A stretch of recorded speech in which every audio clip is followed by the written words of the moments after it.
The story continues, and Garm mentions that Cain would need to study a lot more to become an adventurer, and he states that he will arrange a tutor for him. Cain is excited to hear this, and later he thinks what his tutor is going to be like. He wonders if he will be ripped or be more like a witch. Sylvie then tells Cain that his tutor is here. Cain uses his move spell to teleport, and he ends up falling on a girl's boobs. The girl wonders if Cain needs a nurse, and she states that she can't produce milk yet. Cain then apologizes, and the butler introduces Cain to his new tutors named Millie and Nina. The scene cuts to the tutors introducing themselves to Cain's parents, and the green-haired one introduces herself as Nina, and the red-haired one introduces herself as Millie. They are both D-rank adventurers, and Cain notices that Nina is an elf. Cain then tells them they don't need to speak so politely to him as they are his tutors, and Gar mentions that they will be teaching Cain for 3 years. Millie mentions that they should get started right away, and they go to the training grounds. Millie mentions that they will be starting with swordsmanship, and she tells Cain to start with some swings. Cain swings his sword, and Millie wonders how Cain is so good. Nina thinks that he might be better than Millie, and Millie mentions that she won't lose to a 5-year-old. Millie then tells Cain that they should have a mock battle since Cain can already swing the sword like that, and Cain attacks Millie. Cain then attacks Millie rapidly, and Nina wonders if Cain has the protection of the god of war. Cain mentions that he does, and his father told him to not talk about this with anybody outside his family. Millie then tells Cain to stop, and she mentions that she won't be able to keep up with him at this pace. She tells Nina to start teaching him magic, and Nina mentions that she has level 3 protection from the goddess of magic. Nina mentions that they will start with the basics, and Cain states that he already learned that. Cain then shows Nina some of the spells he can use, and Nina notices that Cain can use enchanted magic. She thinks that it takes intense training to learn enchanted magic, and Cain is a genius to achieve that at the age of 5. Millie then points out that Cain can use all elements, and Nina thinks that it's impossible, as even Sage class mages can't use all the elements. Nina then asks Cain if he also has the protection of the god of magic, and Cain mentions that he does. Millie then whispers to Nina that they might not be able to teach him anything, and Cain then pulls out a towel from his item box. They are surprised to see that he also has the item box skill, and they think that nothing can surprise them anymore. Nina then mentions that they can't teach him here, as this place won't last long against his power. Cain then wonders if they can conduct his lessons outside, and he mentions that he has never left the mansion except for his baptism. Millie thinks that it might be better if they practice outside, and she mentions that they will need to convince his father first. The scene then cuts to them asking permission from his father, and they mention that Cain has surpassed the beginner level in both magic and swordsmanship. They state that teaching him intermediate level here will destroy the mansion, and Gar mentions that he knew that this day would come, but he never expected it on Cain's first day of training. They then ask for permission to teach him outside the mansion, and Garm agrees, but he mentions that they have to return by sundown. They then venture out of the mansion, and they arrive at the plains. Nina now tells Cain to try intermediate magic on a rock lying around, and Cain mentions that he will start with Firewall. He then uses Firewall, and he decimates the rock. Millie then thinks that the spell must have drained a lot of Cain's magic power, and she wonders if Cain feels tired. Cain mentions that he doesn't, and they are surprised that Cain also has an insane amount of magic. A killer rabbit then attacks them, and Cain slays it with his air bullet. The tutors congratulate him on his first kill, and Cain stores the rabbit in his item box, and he mentions that he will show it to his mother and sister. They think that the item box is cool, and Millie mentions that she is planning to buy a magic bag when she saves up enough money. Nina explains that a magic bag is just like an item box, but they are pricey.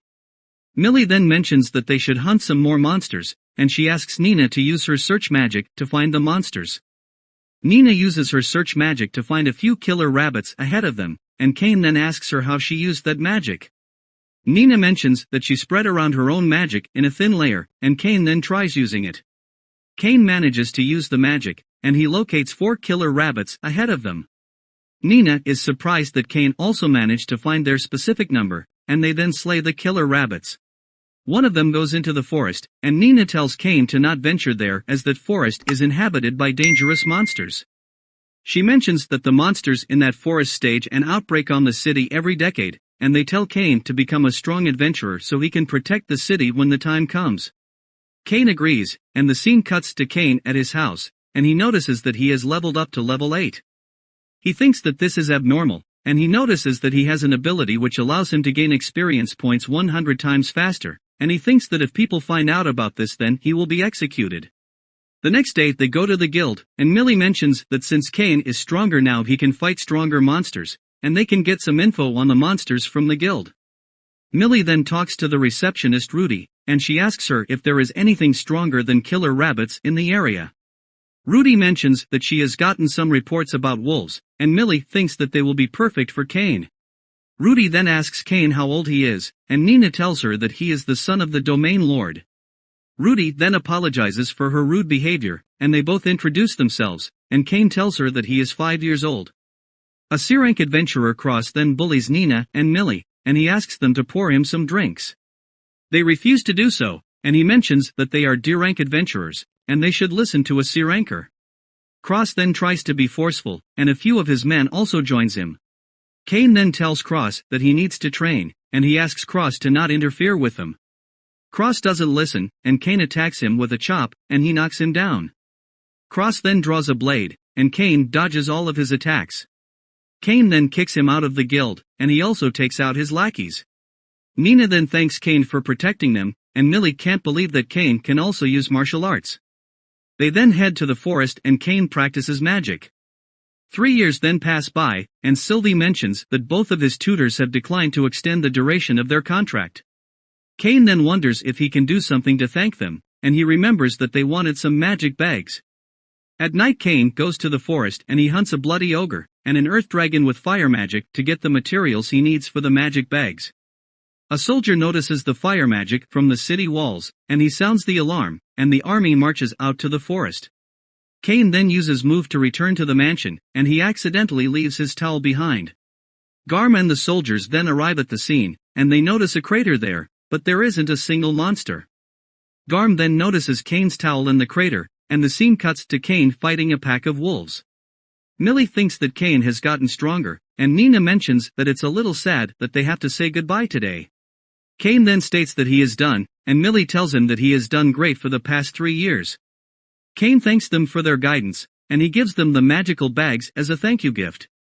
He mentions that he made them himself, and he states that the red one is made out of bloody ogre skin, and the green one is made out of the earth dragon skin. They ask where he got the materials from, and he mentions that he hunted the monsters himself.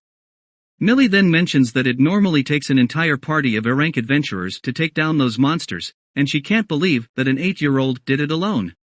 Cain then mentions that the bags can only hold things as big as his mansion, and Millie mentions that the bag she was going to buy would only hold about 2 carriages, and even that would have cost her a lot of money. They think that a bag like this is a national treasure class, and they mention that carrying it around will make them a target for thieves. Cain then mentions that they don't need to worry about that as the bags would get as heavy as the items inside them if someone other than the 3 of them holds them.